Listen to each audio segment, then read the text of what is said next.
Good morning, dear students.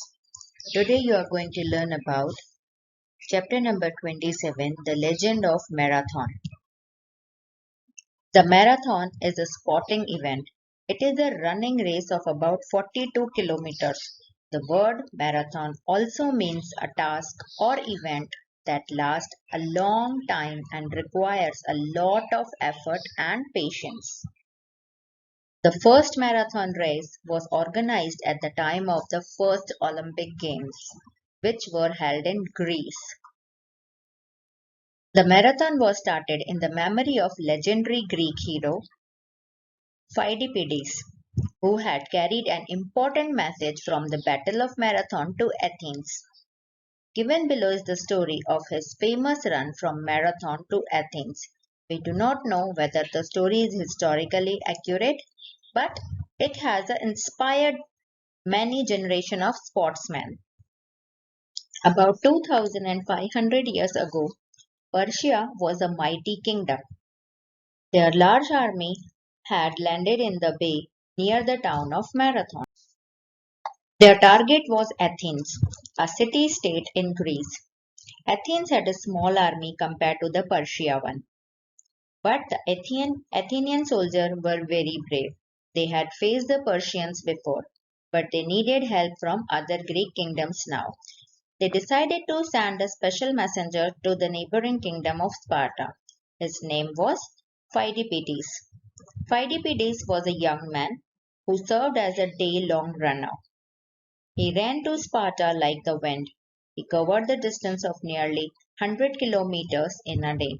But alas, the people of Sparta were busy with some ceremonies.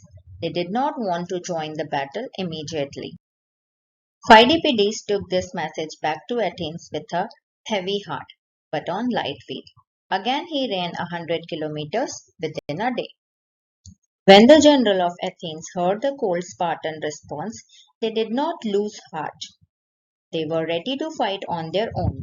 The Persian army was watching Athens like a cat watches a mouse hole.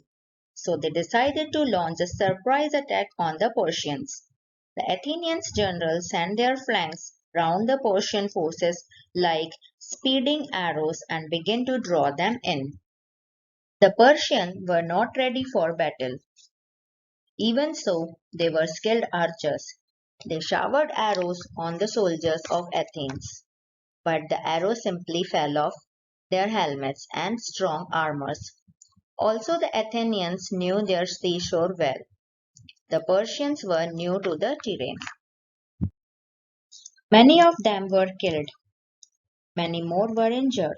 Some of them were lost in the marshy areas. The brave Athenians drove back every single remaining Persian soldier back to their ships anchored in the bay. The battle was over within a few hours. The battle was over, but the Persians did not accept defeat. They saw that the entire army of Athens had rushed to the seashore, leaving the city of Athens far behind. Only the aged people, women, and children were left in the city. The Persians now devised a new plan. The sea route to the city of Athens was much shorter than the land route. The Persians decided to take the sea route and pounce upon Athens from the seaside. The Athenian army would take very long to travel back to Athens on foot with their heavy armor and weapons.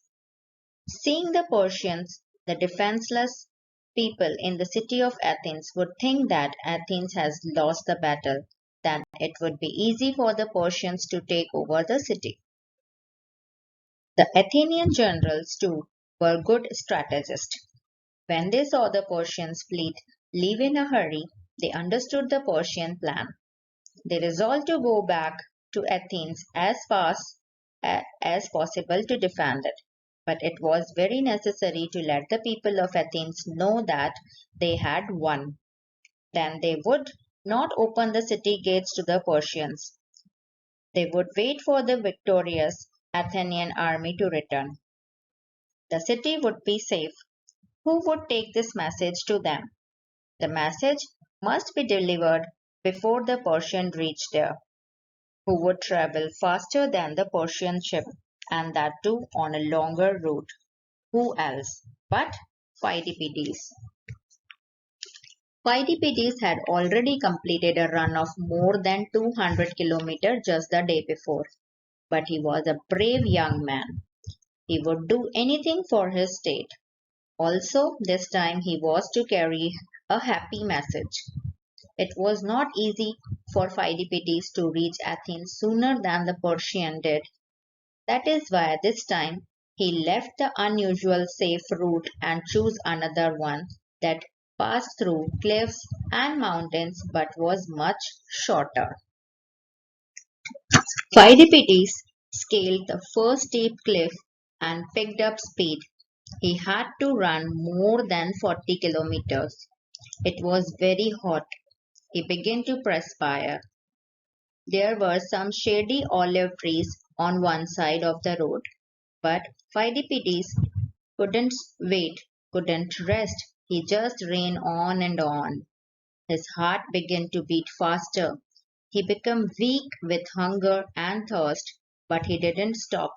At last, Pheidippides came within a sight of city gates of Athens.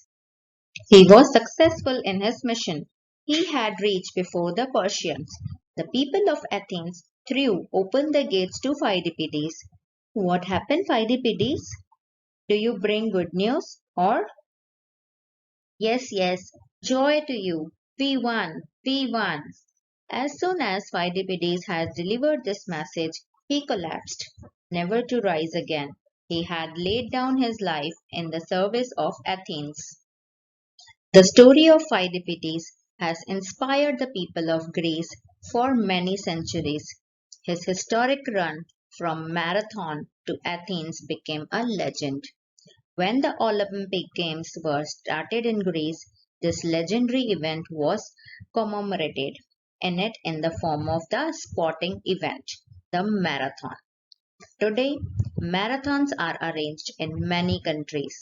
When you see one, or when you are old enough to take part in one, remember the first marathon runner.